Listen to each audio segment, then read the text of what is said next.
Okay guys, andito ngayon tayo sa Seafood City.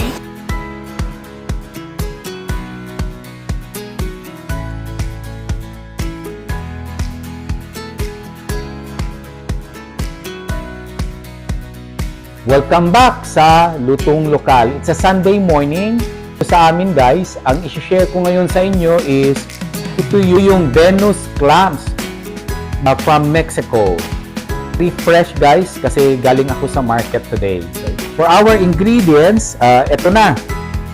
We need red onions cut into a regular slices. First dito we need a tomato cut into, and then we need also three. Of course we need 1/2 of the bell pepper. Half lang ang gagamitin ko guys. Spinach, fresh one. Spoon of red. 1/4. Kailangan din natin ng salt to taste. Ayan. Ang magic sarap. Tignan natin ang ating clams soup. Ayan. Ating kaldero. Yung kaldero natin, cups of water inside the kaldero. Takpan natin. Pakuluin natin yung tubig. After 15 minutes, kumukulo na ang ating tubig. So, yan. Madali lang ito guys. Luya, yung ating tanglad, lemongrass. Ayan. Lagay natin yung ating red onion, sibuyas. Yung kamatis ko guys, kanina sabi ko, marami akong cherry tomatoes. Hindi ko na hiniwa.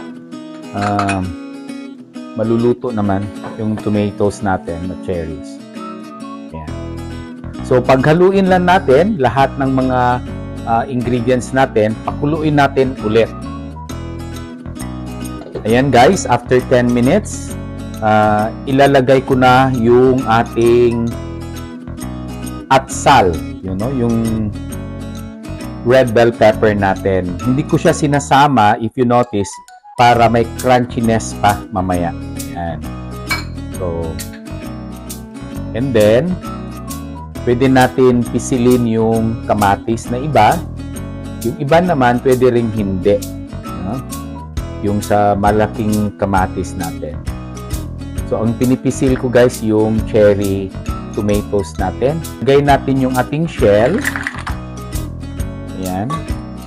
Mabilisan lang ito guys kasi yung shell naman pag mailagay mo na, madali lang naman maluto.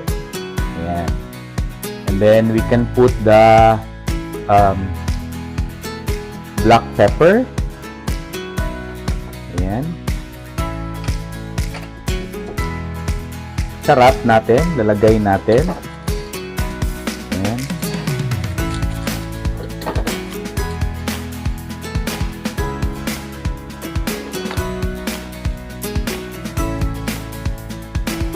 Okay, nilagyan natin ng kunting asin.